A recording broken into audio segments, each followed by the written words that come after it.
I bought a 42-year-old RX-7, and let's just say it has a couple of issues, and let's go dive deep into those today. Welcome back to the channel. If you guys missed the last video, this is my brand new, to me, 1982 Mazda RX-7. In the last video, we basically covered everything there is to know kind of about this car, the history about the car, whatnot.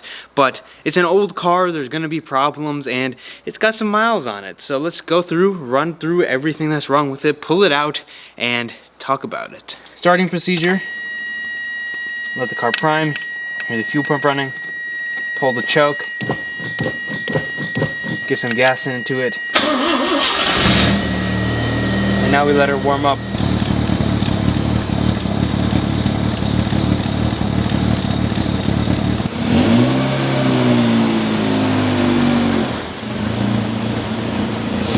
So we got it pulled out into the sunshine. The car's running, but the first thing I want to mention is the exhaust. So if we come over here, you can hear the exhaust from somewhere down here. There's a little bit of a leak somewhere in the system. Also, while we're here with the car running, the flip-up lights are up. This light doesn't work. Coming over and closing the door, I think one of the bushings might be going bad because you got to give it a little extra slam compared to the passenger side, and that's also the story with the rest of the car. Everything's kind of just a little worn out. The steering wheel, well, it has a little bit of slop in it. I've shown you guys that before. The suspension has a good amount of body roll. Cars came like that, but also bushings are going to need to be replaced. Not the biggest deal in the world, but definitely something that we need to tackle ASAP. Now, the biggest thing that was wrong with the car when I bought it, and the thing I knew about, was the wheel bearings. Now, there are a couple other electrical things that are going on with the car. I showed you guys in the last video the rear hatch. If I come and push the button for the rear hatch, it doesn't do anything like 99% of the time. I got it to pop once, and it was actually on video. This hatch button does not work. It worked. Once again, not the biggest deal in the world. Another thing I noticed yesterday was if I turn the hazards on, only the left side is working and the right side isn't working. Even on the dash, like, the light isn't blinking, and I'm assuming this is all related to the same issue. Fingers crossed it's related to the same issue, which is maybe a fuse. It would be awesome if both the lights start functioning off of a fuse, and, well, I don't know what's going on with the trunk. I gotta look into that a little bit. There are just a couple of weird electrical things. Also, the stereo system. This stereo isn't plugged in. I have the OEM stereo, which I'm probably gonna put back, and hopefully that works, but we're probably gonna have to do some chasing with that as well. Now, opening the hatch with the keys, because there's two ways to open it. There's the button inside, and then there's the key here. You gotta find, like, the sweet spot. And I'm not sure if this lock can be rebuilt because it takes a second to find exactly where the hatch pops from. Hopefully I can take this lock out and get it rebuilt or whatever. I'm not too sure what I can do about that, but something to look into. Not a big deal if I get the hatch button working, but it's something that I'd like to look into. Another thing is this rear wiper here.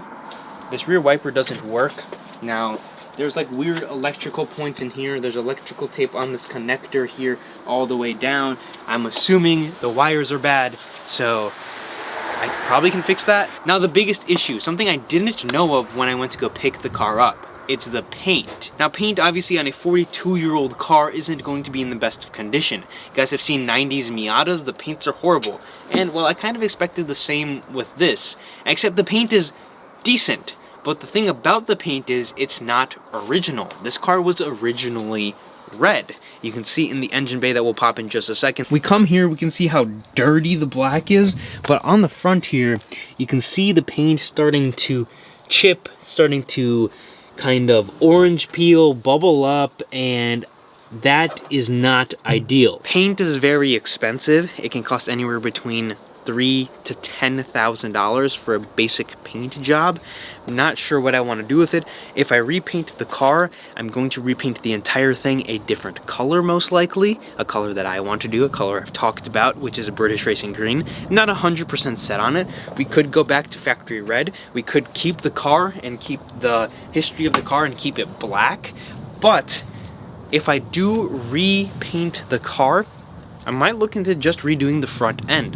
The rest of the paint seems decent, and there seems to be clear coat on the paint, which means that we can correct, cut, and buff it, and hopefully it can turn out decent. Stay tuned for the next video where we actually give her a proper bath and wax the car to see how it can come out based off of just those two basic things. Before we go into the engine bay, I just showed you guys the seat. I haven't even looked at the passenger seat. I'm a little scared to, but that's what we're about to do. I imagine there was a cover on it for a reason, and whether that was because the chair is in bad condition or to keep it in good condition is the question. So the seat cover is like all caught underneath the rails, but we can see the quality of the seat significantly less faded, and just feeling around the bolsters and feeling the seat, you can kind of see here it's in good condition, which is a big win.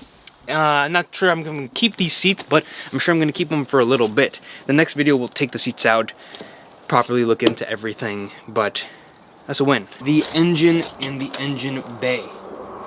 Of course, this is a 12A rotary carbureted motor.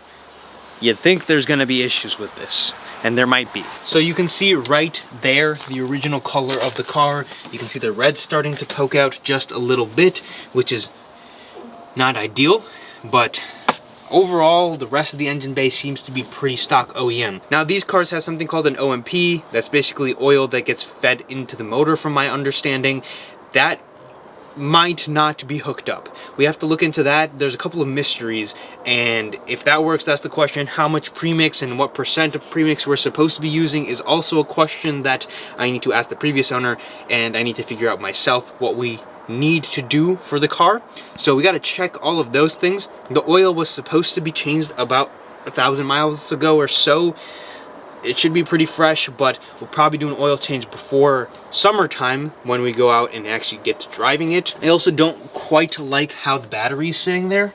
Not sure if they're supposed to be like that or if that's an aftermarket solution. That's something I have to figure out as well. And also that battery, I'm just realizing, is very old. It is from 2017, so that also might be a reason why the car is having a little bit of poor crank.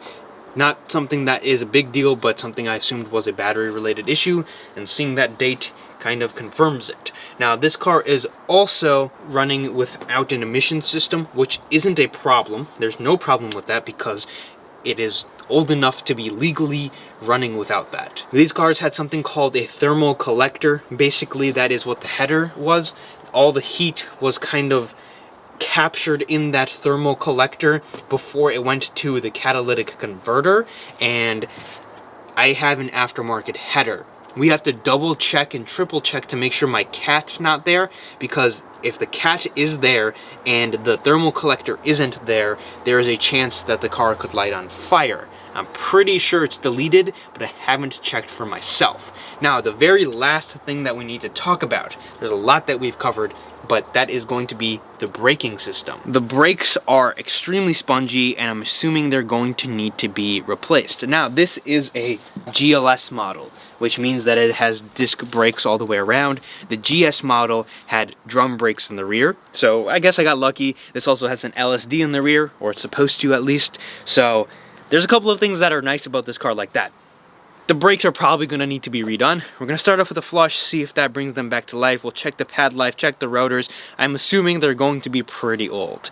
So we're going to have to put a little bit of money into the car on certain things like that. Now, there are some mysteries with the car. When the motor was rebuilt, supposed to be rebuilt about 90,000 miles ago, no proof. The clutch was supposed to be replaced in 2017. It feels all right, so I think we can continue driving on it, but it's something that we have to keep monitoring. Shifter and transmission. Transmission feels good. There's no grinds, there's no lockouts, nothing like that, but the shifter doesn't center itself back into neutral in the middle. It also kind of feels like the bushings are needing to be replaced. It's 40 years old. They feel 40 years old. Other than that, there's one more thing that I can think of off the top of my head on the list, and that is going to be the cooling system. I drove the car and it was 20 degrees outside. It wasn't overheating, it was staying cool, but we need to make sure when summertime comes that the car can stay cool. With that thermal collector gone and the cat's gone, we need to probably wrap the headers, which could be a problem because there's going to be a lot of heat coming off of them. Mazda did a good job with the heat management, with the thermal collector and how that was all engineered, but with that removed, we need to make sure we do the proper steps into keeping the car cool. There's a lot more that's going to go into this car. Stay tuned for when we do the detail. If you guys missed the last video, click right here and go watch the last video on the total history of this car, what I'm planning to do with it, and I'd love to hear your guys' thoughts on things that I should look into, things I should do if you guys are interested or know more about these cars than I do, because this is a learning experience for me.